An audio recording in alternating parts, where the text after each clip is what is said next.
Sabi ba kayo kagabi? Sabi ko, hindi kayo pwedeng gumalang sabay. Kailangan na ako sa inyo, maguguluhan kayo. Pagka umuwi ko isa ng hapon, bumalik ako mga alas 10. Yung kaysa. Betana, dinala naman kitang balot, tsaka soft drinks. Aba. Puta naman. Wala pinuya. Ano na asawa mo eh, magdamagay kang dilat si Pogi.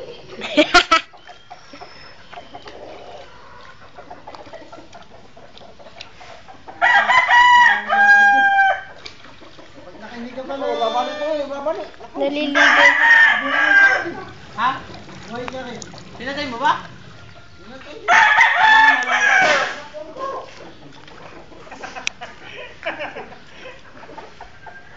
Kaya mo yan.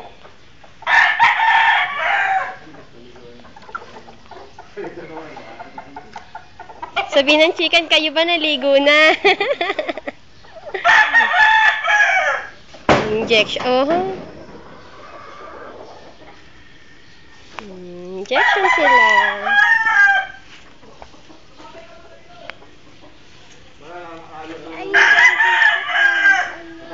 Na. Ay! Ayan kasi.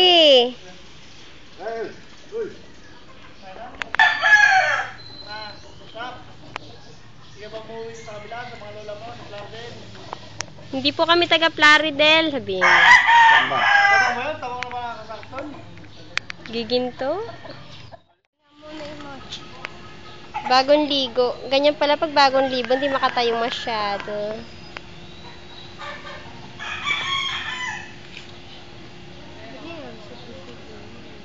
Oh, ayan na siya. Tumayo na. Oy. Eh di nakakapit din yung mga dumi sa katawan niya. Sabi na nakahiga siya. Humiga siya sa lupa. Ba't umiga? Eh, nahirapan siyang tumayo. Mabigat pa siya. Ba't nabigat pa siya? Ayun siya. Eh kasi basa siya. Mabigat yung malaki. Kaya mabigat siya. Ayun pa isa, oh. Mga naliligo fresh. Si Tito Lawrence di pa naliligo. Kagabi. Siyempre, maamoy ni girlfriend. Sabi nga ni Nina, magkaamoy na daw kayo ni Bong eh.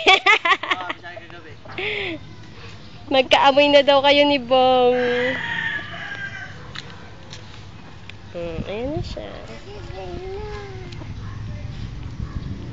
Bakit siya hindi bumabagsak? Ang gara na nila.